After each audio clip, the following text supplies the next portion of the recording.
O B. इसका मतलब ये डायरेक्शन समझ रही है? डायरेक्शन का मतलब किधर, ए से किधर जा रही है? ओ के तरफ। अब फिर ओ से किधर जा रही है? बी के तरफ। यही ये तीर बताता है। जैसे कहीं हम लोग जाते हैं तो रास्ते में कहीं रास्ता दूसरा रास्ता जाना पड़ता है, किसी चौक चौराहे पर तीर का निशान दिया रहता है, उत्तर जाइए, पूरब जाइए, पश्चिम जाइए, है ना? तो मलूठी घुसिएगा कि वहां रामपुर हाट चले जाइएगा, कहना मुश्किल है। तो यही सब है ये डायरेक्शन का टाइम, मतलब ये ए से किधर आ रही है? ओ की तरफ, और ये ओ से किधर जा रही है? बी की तरफ। फिर एन ओ को हम लोग क्या कहते हैं? इसको हम लोग क्या कहते हैं? परावर्तित किरण। परावर्तित किरण। और फिर ओ एन हमारा क्या होगा? अभिलंब। इसको हम लोग क्या कहेंगे? अभिलंब। नहीं, अब चलो ए ओ एन, ये कौन हो गया? नहीं, कौन ए ओ एन को हम लोग क्या कहेंगे? आपतन कोण। आपतन कोण। और इसका संकेत क्या होगा रे? हाँ, संकेत क्या होगा? आई। नहीं, आपतन कोण किसको कहते हैं? आप परिभाषा भी इसी जगह लिख देते हैं।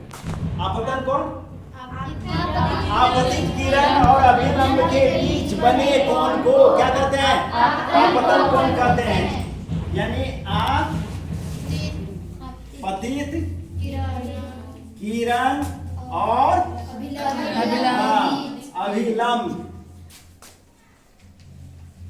अभिलंब के बीच क्या हो गया? बने कोण को आपतन कोण कहते हैं। ठीक। अब आ गया कौन सी? परावर्तन कोण।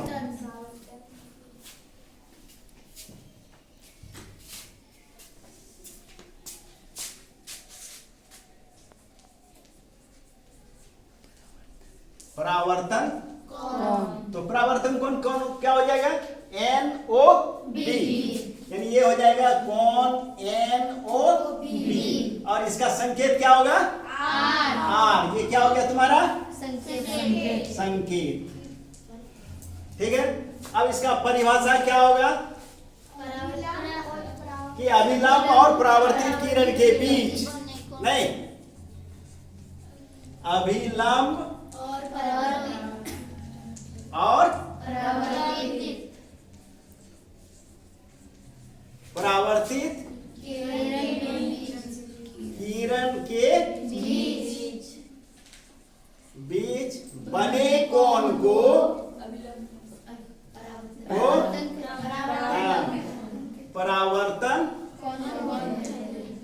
परावर्तन कोण कहते हैं। ठीक। अब दूसरा नियम अब जाते हो, ये क्या हो रहा है? यही एक परावर्तक सतह है और इसको हम लोग क्या कहते हैं? तल।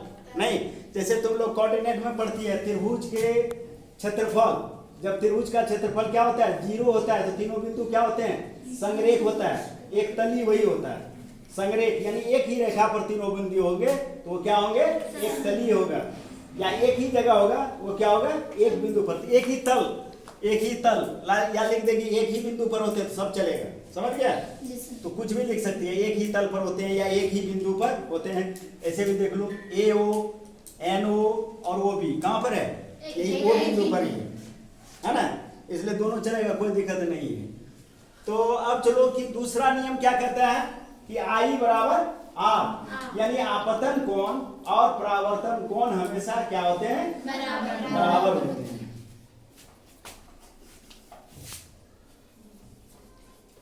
दूसरे नियम से क्या होता है? आपतन कोण बराबर क्या होता है?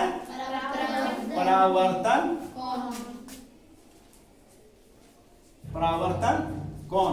यानी आई बराबर क्या होता है? आर। यानी कोण, वहां चले आओ, एन ओ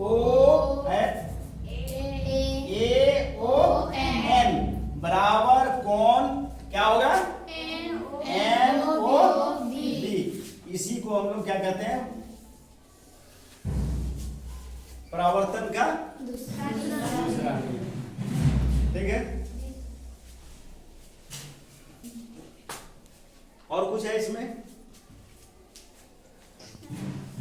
अपतन कोण, परावर्तन कोण, आपतित किरण, परावर्तित किरण, अभिलंब। तो ये हो गया प्रकाश के परावर्तन के नियम। अब तुम लोगों को जो हम बोले कि एक ही किरण में आती है, एक ही माध्यम में आती है और उसी माध्यम में क्या होती है, अपने नियम को पालन करते हुए लौट जाती है।